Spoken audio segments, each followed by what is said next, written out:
సంవత్సరాల తరబడి ఎన్ని మందులు వాడినా మీ మోకాల నొప్పులు తగ్గట్లేదా? ప్రాణ పెయిన్ క్లినిక్ లో అత్యాధునిక చికిత్స. లిక్కర్ లవర్స్ కు ఫుల్ కిక్ ఇచ్చే గుడ్ న్యూస్ ఇది. ఏపీలో మందు బాబులకు మంచి రోజులు వచ్చేస్తున్నాయి. ఇక వారి కష్టాలు తీరిపోతున్నాయి. నిన్నటి వరకు భారీగా ఉన్న మద్యం ధరలు ఇకపై నియంత్రణలోకి రాబోతున్నాయి. నచ్చిన బ్రాండ్ను తాగే సమయం వచ్చేసింది. ఇప్పటి వరకు ఎక్కువ డబ్బులు తీసుకొని నాసి రకం మద్యం తాగుతున్నామంటూ బాధపడుతున్న మద్యం ప్రియులకు చంద్రబాబు ప్రభుత్వం గుడ్ న్యూస్ చెప్పబోతుంది. 150 రూపాయల క్వార్టర్ ఇవ్వు బాసు, 200 రూపాయలున్న క్వార్టర్ ఇవ్వు అనే రోజులు పోయాయి. ఇకపై 90 రూపాయల క్వార్టర్ ఇవ్వు అనే రోజులు వచ్చేస్తున్నాయి. ఏంటి అర్థం కాలేదా? మందు రేట్లు తగ్గుతున్నాయండి బాబు. మీరు కోరుకున్న బ్రాండ్ ఇకపై ఏపీలో అందుబాటులో ఉండబోతుంది. క్వార్టర్ ధరలను భారీగా తగ్గించాలని ఏపీ సర్కార్ భావిస్తోంది.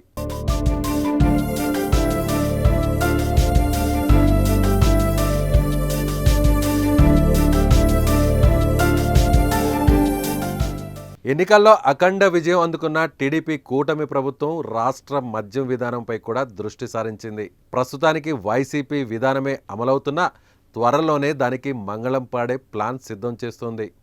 వైసీపీ అమలు చేసిన ఎక్సైజ్ పాలసీని రద్దు చేసి కొత్త ఎక్సైజ్ పాలసీని అమల్లోకి తీసుకురాబోతున్నారు.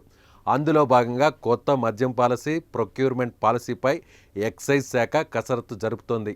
ఈ క్రమంలో మద్యం కొనుగోలు పాలసీపై మద్యం కంపెనీలతో ఎక్సైజ్ శాఖ ఉన్నతాధికారులు చర్చలు జరుపుతున్నారు.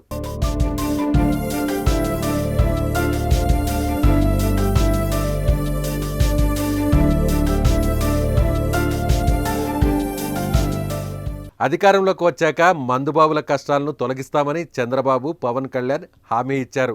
ఆ విధంగానే అధికారంలోకి వచ్చిన 2 నెలల్లోనే మద్యం రేట్లను తగ్గించేందుకు రంగం సిద్ధం చేస్తోంది కూటమి సర్కార్.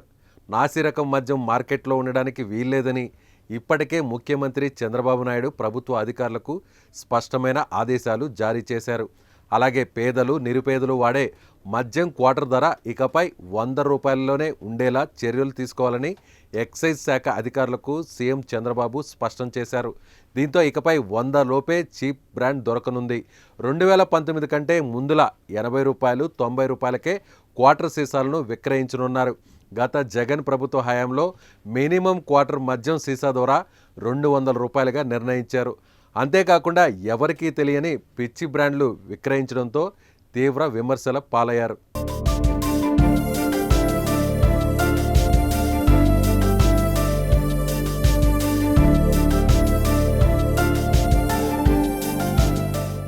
ఇప్పటికే ప్రభుత్వం ఏర్పాటు చేసిన కమిటీలు ఉత్తరప్రదేశ్, తెలంగాణ, కర్ణాటక, తమిళనాడు తదితర రాష్ట్రాల్లో పర్యటించాయి. ఆయా రాష్ట్రాల్లో మద్యం అమ్మకాలతో పాటు వారు అమలు చేస్తున్న విధి విధానాలను ఉన్నతాధికారులు పరిశీలించారు.